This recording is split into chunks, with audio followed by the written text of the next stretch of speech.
Hi friends, career tracker PSC ക്ലാസ്സിലേക്ക് ഏവർക്കും സ്വാഗതം. അപ്പോൾ നമ്മൾ ഇന്ന് നോക്കാൻ പോകുന്ന ടോപ്പിക് എന്ന് പറയുന്നത് ടെൻസ് ആൻഡ് ഇറ്റ്സ് യൂസസ് എന്ന ടോപ്പിക്കാണ്.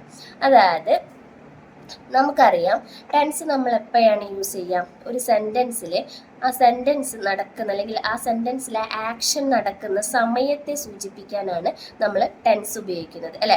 To indicate the time of an event, ആ ഇവൻറ്റിൻ്റെ സമയത്തെ സൂചിപ്പിക്കാൻ, ആ ഒരു ആക്ഷൻ ഏത് സമയമാണ് നടന്നത് എന്ന് മനസ്സിലാക്കാനാണ് നമ്മൾ ടെൻസ് യൂസ് ചെയ്യുന്നത്. ഓക്കെ അല്ലേ? അതായത് 3 ടൈപ്പ് ടെൻസ് ആണ് നമുക്ക് പഠിക്കാനുള്ളത്. ഏതൊക്കെയാണ്? Present tense, past tense and future tense. Okay, 3 ടൈപ്പാണുള്ളത്. അതിൽ തന്നെ ഓരോ ടെൻസിനെയും നമുക്ക് 4ആയിട്ട് ക്ലാസിഫൈ ചെയ്യാം. ഇപ്പോൾ പ്രസൻറ്റ് ടെൻസിൻ്റെ കേസ് എടുക്കുകയാണെങ്കിൽ simple present, present continuous, present perfect continuous, ഇങ്ങനെയാണ് 4ആയിട്ട് നമ്മൾ ഓരോ ടെൻസിനെയും തിരിച്ചിട്ടുള്ളത്. ഇനി പാസ്റ്റ് ടെൻസിലാണെങ്കിലോ simple past, past continuous, past perfect and past perfect continuous. Future ടെൻസിലാണെങ്കിൽ simple future, future continuous, future perfect and future perfect continuous. Okay അല്ലേ?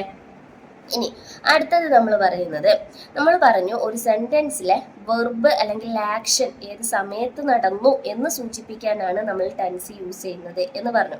അപ്പം അതുകൊണ്ട് തന്നെ ഒരു സെൻറ്റൻസിലെ വെർബിനെ ഫോക്കസ് ചെയ്തിട്ടാണ് ടെൻസ് നമ്മൾ ഉപയോഗിക്കുക. അല്ലെങ്കിൽ ടെൻസ് ഉപയോഗിക്കുന്ന സമയത്ത് നമ്മൾ ഏറ്റവും കൂടുതൽ ഫോക്കസ് ചെയ്യേണ്ടത് സെൻറ്റൻസിലെ ഏത് പാർട്ടാണെന്ന് ചോദിച്ചാൽ അത് വെർബായിരിക്കണം. ഓക്കെ അല്ലേ? നമുക്കറിയാം ഒരു സെൻറ്റൻസ് എന്ന് പറഞ്ഞാൽ സബ്ജക്റ്റ്, വെർബ്, ഒബ്ജക്റ്റ് ചേർന്നതാണ്. അല്ലെങ്കിൽ സെൻറ്റൻസിൻ്റെ ജനറൽ സ്ട്രക്ചർ എന്ന് പറയുന്നത് subject plus verb plus object ആണ്. അപ്പം അതിലെ വെർബിനെ വേണം നമ്മൾ ഫോക്കസ് ചെയ്യാൻ വേണ്ടിയിട്ട്. ഇനി ഈ വെർബ് എന്ന് പറയുന്നത് പ്രധാനമായും 3 തരത്തിലാണുള്ളത്. ഓക്കെ, 5 ടൈപ്പ് വെർബ് ഉണ്ട്, 5 ഫോംസ് ഓഫ് വെർബ് ഉണ്ട്. പക്ഷേ നമ്മൾ പ്രധാനമായിട്ട് ടെൻസ് പഠിക്കുന്ന സമയത്ത് 3 ടൈപ്പ് വെർബാണ് നമ്മൾ നോക്കുന്നത്: V1, V2, V3. Okay, V1, V2, V3. V1 എന്ന് പറയുന്നത് base form of the verb അല്ലെങ്കിൽ first form of the verb. It is indicated by V1. ഇനി V2 എന്ന് പറയുന്നത് എന്താണ്? Second form of the verb. Okay, അത് പാസ്റ്റിലാണ് നമ്മൾ യൂസ് ചെയ്യുക. V2 നമ്മൾ പാസ്റ്റ് ടെൻസിലാണ് യൂസ് ചെയ്യുക എന്ന് മനസ്സിലാക്കുക. V3 third form of the verb. ഇനി നമുക്ക് ആദ്യത്തെ ടെൻസ് നോക്കാം. ആദ്യത്തെ ടെൻസ് ഏതാണ്? സിമ്പിൾ പ്രസന്റ് ടെൻസ് ആണ്, അല്ലേ? പ്രസന്റ് ടെൻസിലെ ആദ്യത്തെ ടെൻസ് ആയിട്ടുള്ള സിമ്പിൾ പ്രസന്റ് ടെൻസിനെ നമുക്ക് നോക്കാം. അതായത് സിമ്പിൾ പ്രസന്റ് ടെൻസ് നമ്മൾ എപ്പോഴാണ് യൂസ് ചെയ്യുക എന്ന് ചോദിച്ചാൽ ഹാബിറ്റ് അല്ലെങ്കിൽ ഫാക്ട്സ്. ഓക്കെ, ഒരു സെൻറ്റൻസിലെ ഹാബിറ്റ് പറയാൻ വേണ്ടിയിട്ട്, അല്ലെങ്കിൽ ഒരാൾ നിത്യേന ചെയ്യുന്ന, ഡെയിലി ലൈഫിൽ അയാൾ ചെയ്യുന്ന, എന്നും ചെയ്യുന്ന അയാളുടെ ഒരു കാര്യത്തെക്കുറിച്ച് പറയാം, ഒരു ശീലത്തെക്കുറിച്ച് പറയാം. ഹാബിറ്റ് എന്ന് പറഞ്ഞാൽ ശീലം, ഒരു ശീലത്തെക്കുറിച്ച് പറയാൻ വേണ്ടിയിട്ടാണ് നമ്മൾ സിമ്പിൾ പ്രസന്റ് ടെൻസ് ഉപയോഗിക്കുക. അതേപോലെ ഫാക്ട്സ് എന്ന് പറഞ്ഞാൽ എന്താണ്?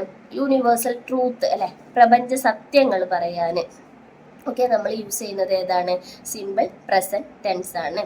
ഓക്കെ, ഫോർ എക്സാമ്പിൾ പറയുകയാണെങ്കിൽ ഷീ സ്റ്റഡീസ് ഇംഗ്ലീഷ്, അല്ലെങ്കിൽ he studies English every day എന്നൊക്കെ പറയുമ്പോൾ, എവ്രി ഡേ എന്ന് പറയുമ്പോൾ തന്നെ മനസ്സിലാക്കുക എല്ലാ ദിവസവും എന്നാണ് പറയുന്നത്. അപ്പം എല്ലാ ദിവസവും ഒരാൾ ചെയ്യുന്ന കാര്യത്തെക്കുറിച്ച് പറയുമ്പോൾ നമ്മൾ അവിടെ യൂസ് ചെയ്യേണ്ടത് ഏത് ടെൻസിലായിരിക്കണം? സിമ്പിൾ പ്രസന്റ് ടെൻസ് ആണ് നമ്മൾ അവിടെ ഉപയോഗിക്കേണ്ടത്.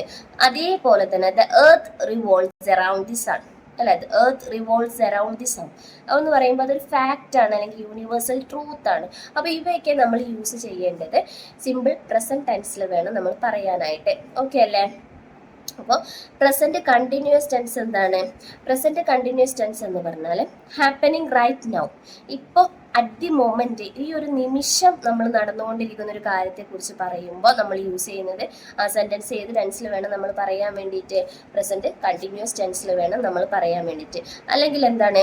Going to takes place near future, അടുത്തതായിട്ട് സംഭവിക്കാൻ പോകുന്ന, ഫ്യൂച്ചറിൽ നെക്സ്റ്റ് മൊമെന്റിൽ സംഭവിക്കാൻ പോകുന്ന കാര്യങ്ങളെ കുറിച്ച് പറയുമ്പോൾ നമ്മൾ എന്ത് ചെയ്യണം? പ്രസന്റ് കണ്ടിന്യൂസ് ടെൻസ് വേണം യൂസ് ചെയ്യാൻ വേണ്ടിയിട്ട്. അതിന്റെ സ്ട്രക്ചർ എന്താണ്? ജനറൽ സ്ട്രക്ചർ നമുക്കൊന്ന് നോക്കാം. Subject plus is or am or are plus ING form of the verb plus object. Okay, subject plus is or am or are plus ING form of the verb plus object ആണ് present continuous ടെൻസിന്റെ structure എന്ന് പറയുന്നത്. Example നോക്കൂ. Am studying English, ഇവിടെ I എന്നുള്ള subject, am എന്നുള്ളത് auxiliary verb, ഈസോ ആമോ ആറോ നമ്മൾ യൂസ് ചെയ്യണം. Then studying ING form of the വെർബാണ്. ഇംഗ്ലീഷ് എന്നുള്ളത് ഒബ്ജക്റ്റ് ആണ്. അപ്പോൾ ഇതാണ് പ്രസന്റ് കണ്ടിന്യൂസ് ടെൻസിന്റെ ജനറൽ സ്ട്രക്ചർ എന്ന് പറയുന്നത്. ഇനി അടുത്ത് നമ്മൾ പറഞ്ഞ പ്രസന്റ് പെർഫെക്റ്റ് ടെൻസ് ആണ്. പ്രസന്റ് പെർഫെക്റ്റ് ടെൻസ് നമ്മൾ ഇവിടെ യൂസ് ചെയ്യാം. Action that has completed just now, just now, ഇപ്പോൾ കംപ്ലീറ്റ് ചെയ്തൊരു ആക്ഷനെ കുറിച്ച് പറയുമ്പോൾ നമ്മൾ യൂസ് ചെയ്യുന്നത് ഏത് ടെൻസിൽ വേണം ആ sentence?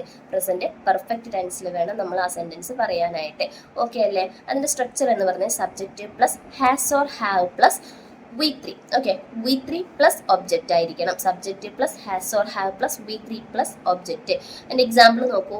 I have studied English. V3 എന്ന് പറയുന്നത് സ്റ്റഡി എന്ന വേർബിൻ്റെ V3 സ്റ്റഡീഡ് എന്നാണ് പറയുക. അപ്പോൾ I have studied English. Okay, I have studied English.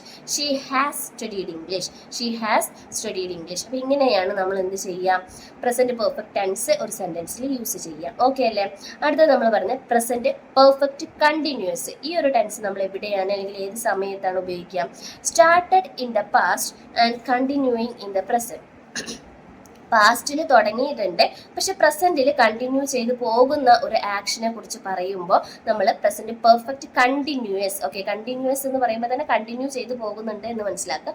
Started in the past and continuous in the present. Okay, ഇത്തരത്തിലുള്ള ആക്ഷനെ കുറിച്ച് പറയുമ്പോൾ നമ്മൾ പ്രസന്റ് പെർഫെക്റ്റ് കണ്ടിന്യൂസ് ടെൻസിലാണ് നമ്മൾ പറയുക. അതിന്റെ സ്ട്രക്ചർ എങ്ങനെയാണ്?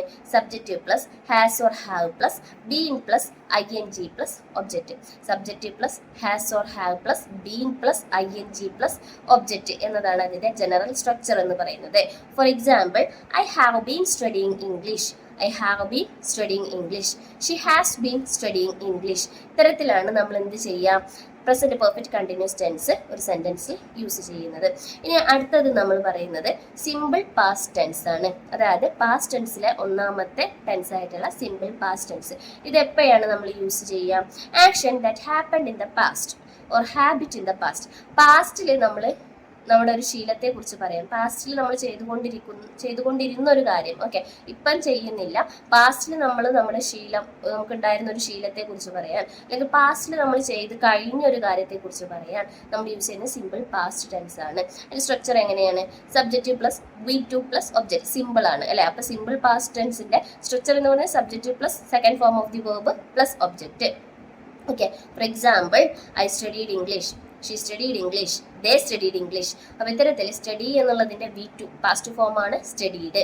ഓക്കെ, V3യും V2യും ഒന്ന് തന്നെയാണ് സ്റ്റഡി എന്നുള്ള വെർബിന്റെ. അപ്പോൾ ഇത്തരത്തിലാണ് സിമ്പിൾ പാസ്റ്റ് ടെൻസ് നമ്മളൊരു സെന്റൻസിൽ യൂസ് ചെയ്യുക. അടുത്തത് നമ്മൾ പറയുന്നത് പാസ്റ്റ് കണ്ടിന്യൂസ് ടെൻസ് ആണ്. പാസ്റ്റ് കണ്ടിന്യൂസ് ടെൻസ് നമ്മൾ എവിടെ യൂസ് ചെയ്യാം? Action which was going on a period of time in the past. Okay, പാസ്റ്റിൽ നടന്ന കാര്യമാണ്, പക്ഷെ അത് ആ പാസ്റ്റിൽ ഒരു കുറച്ച് സമയം കണ്ടിന്യൂ ചെയ്ത് പോയിട്ടുണ്ട് എങ്കിൽ അത്തരത്തിലുള്ള ആക്ഷന് നമ്മൾ പറയുമ്പോൾ നമ്മൾ യൂസ് ചെയ്യുന്ന ടെൻസ് ആണ് ഇത് പാസ്റ്റ് കണ്ടിന്യൂസ് ടെൻസ് എന്ന് പറയുന്നത്. അതിന്റെ സ്ട്രക്ചർ എങ്ങനെയാണ്?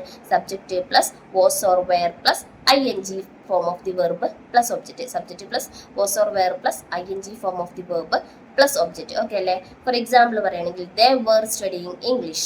അതേപോലെ she was studying English. ഇവിടെ പ്ലൂറൽ സബ്ജക്റ്റ് ആണെങ്കിൽ were യൂസ് ചെയ്യാം, സിംഗുലർ സബ്ജക്റ്റ് ആണെങ്കിൽ എന്ത് ചെയ്യാം? was യൂസ് ചെയ്യാം. ഓക്കെ, അടുത്തത് നമ്മൾ പറയുന്നത് പാസ്റ്റ് പെർഫെക്റ്റ് ടെൻസ് ആണ്. പാസ്റ്റ് പെർഫെക്റ്റ് ടെൻസ് നമ്മൾ എപ്പോഴും യൂസ് ചെയ്യാം? Action that completed in the past but effect is still there. പാസ്റ്റിൽ കംപ്ലീറ്റ് ചെയ്ത ആക്ഷൻ ആണെങ്കിൽ കൂടി ആ ആക്ഷന്റെ എഫക്റ്റ് നമ്മുടെ പ്രസന്റിലും നിലനിൽക്കുന്നുണ്ട്. ഇപ്പോഴും നമ്മുടെ എഫക്റ്റ് ഉണ്ട് എങ്കിൽ, ആക്ഷന്റെ എഫക്റ്റ് ഉണ്ട്, പക്ഷെ പാസ്റ്റിൽ കംപ്ലീറ്റ് ചെയ്ത ആക്ഷൻ ആണ്. ഇത്തരത്തിലുള്ള സമയത്ത് നമ്മൾ, അല്ലെങ്കിൽ ഈ ഒരു സിറ്റുവേഷനിൽ നമ്മൾ യൂസ് ചെയ്യുന്ന ടെൻസ് ഏത് ടെൻസ് ആയിരിക്കണം? പാസ്റ്റ് പെർഫെക്റ്റ് ടെൻസ് ആയിരിക്കണം. അതിന്റെ സ്ട്രക്ചർ എന്ന് പറയുന്നത് subject plus had plus V3 plus object. Subject plus had plus V3 plus object, third form of the verb. Okay, അപ്പോൾ എക്സാമ്പിൾ പറയുന്നത് I had studied English. She had studied English. ഇവിടെ subject plural ആണെങ്കിലും subject singular ആണെങ്കിലും had മാത്രമേ auxiliary വെർബായിട്ട് use ചെയ്യുന്നുള്ളൂ. Okay അല്ലേ? അടുത്തത് നമ്മൾ പറയുന്നത് പാസ്റ്റ് പെർഫെക്റ്റ് കണ്ടിന്യൂസ് ടെൻസ്. ഇതെവിടെയാണ്, അല്ലെങ്കിൽ ഏത് സമയത്താണ് നമ്മൾ യൂസ് ചെയ്യാം? Started in the past and continued four a period of time in the past. പാസ്റ്റിൽ സ്റ്റാർട്ട് ചെയ്തു, കുറച്ച് സമയം പാസ്റ്റിൽ തന്നെ എന്ത് ചെയ്തിട്ടുണ്ട്? അത് കണ്ടിന്യൂ ചെയ്ത് പോയിട്ടുണ്ട്. കുറച്ച് കാലം നമ്മൾ പാസ്റ്റിൽ തന്നെ ആ ഒരു ആക്ഷൻ കണ്ടിന്യൂ ചെയ്ത് പോയിട്ടുണ്ട് എങ്കിൽ അപ്പോൾ നമ്മൾ യൂസ് ചെയ്യുന്ന ടെൻസ് ഏത് ടെൻസിൽ വേണം നമ്മളത് പറയാനായിട്ട്? പാസ്റ്റ് പെർഫെക്റ്റ് കണ്ടിന്യൂസ് ടെൻസിൽ വേണം നമ്മൾ പറയാനായിട്ട്. ഫോർ എക്സാമ്പിൾ, അതിന്റെ സ്ട്രക്ചർ എന്ന് പറയുന്നത് subject plus had plus been plus ing form of the verb plus object. Subject plus had plus been plus ing form of the verb plus object. For example, I had been studying English. I had been studying English. Okay, continuous ആയതുകൊണ്ടാണ് അവിടെ ING നമ്മൾ പറയുന്നത്. പാസ്റ്റിൽ continuous ആയിട്ട് ചെയ്തു പോയൊരു കാര്യം ആയതുകൊണ്ടാണ് നമ്മൾ ING വെച്ചിട്ട് പറയുന്നത്. ഓക്കെ അല്ലേ? അടുത്തത് നമ്മൾ മൂന്നാമത്തെ ടെൻസ് ആയിട്ടുള്ള ഫ്യൂച്ചർ ടെൻസിലെ സിമ്പിൾ ഫ്യൂച്ചർ ടെൻസ് ആണ് നമ്മൾ പറയുന്നത്. ഇതെപ്പോഴാണ് യൂസ് ചെയ്യുക? Action that will happen in future.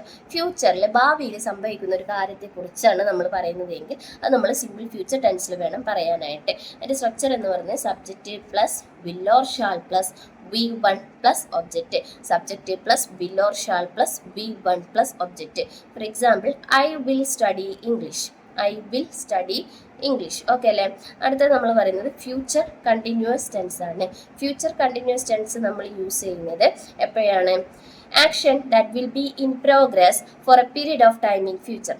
Okay, ഫ്യൂച്ചറിൽ കുറച്ച് സമയം നമ്മൾ എന്ത് ചെയ്യാണ്? കണ്ടിന്യൂ ചെയ്ത് പോകുന്ന ഒരു കാര്യത്തെക്കുറിച്ച് പറയാനാണെങ്കിൽ, ഒരു ആക്ഷനെ കുറിച്ച് പറയാനാണെങ്കിൽ നമ്മൾ ഫ്യൂച്ചർ കണ്ടിന്യൂസ് ടെൻസ് ആണ് യൂസ് ചെയ്യുക. ഫ്യൂച്ചറിൽ നമ്മൾ ചെയ്യാൻ പോകുന്ന കാര്യം പക്ഷെ അത് കുറച്ച് കാലം നമ്മൾ ഫ്യൂച്ചറിൽ കണ്ടിന്യൂ ചെയ്ത് പോകും എന്നുണ്ടെങ്കിൽ അവിടെ നമ്മൾ യൂസ് ചെയ്യുന്നത് ഫ്യൂച്ചർ കണ്ടിന്യൂസ് ടെൻസ് ആയിരിക്കും. ഓക്കെ, അതിൻ്റെ സ്ട്രക്ചർ എന്ന് പറയുന്നത് subjective plus will or shall plus B plus ING form of the verb plus object. Okay, subjective plus will or shall plus B plus ING form of the verb plus object. For example, നോക്കൂ, I will be studying English. I will be studying English. Okay അല്ലേ? അടുത്തത് നമ്മൾ പറയുന്നത് future perfect tense ആണ്. Future perfect tense നമ്മൾ എപ്പോഴാണ് use ചെയ്യുക എന്ന് വെച്ചാൽ action will have completed in future. Okay, ഫ്യൂച്ചറിൽ നമ്മൾ കംപ്ലീറ്റ് ചെയ്തിരിക്കും എന്ന് പറയുന്ന ഒരു ആക്ഷനെ കുറിച്ച് പറയുന്ന സമയത്ത് നമ്മൾ യൂസ് ചെയ്യുന്ന ടെൻസ് ഏതെന്ന് വെച്ചാൽ ഫ്യൂച്ചർ പെർഫെക്റ്റ് ടെൻസ് ആയിരിക്കും. ഫ്യൂച്ചറിൽ നമ്മൾ കംപ്ലീറ്റ് ചെയ്തിട്ടുണ്ടാകും എന്ന് നമ്മൾ ഇപ്പോൾ പറയുകയാണെങ്കിൽ അത്തരത്തിൽ നമ്മൾ ആ സമയത്ത് യൂസ് ചെയ്യുന്ന ആ സിറ്റുവേഷനിൽ യൂസ് ചെയ്യുന്ന ടെൻസ് ആണ്.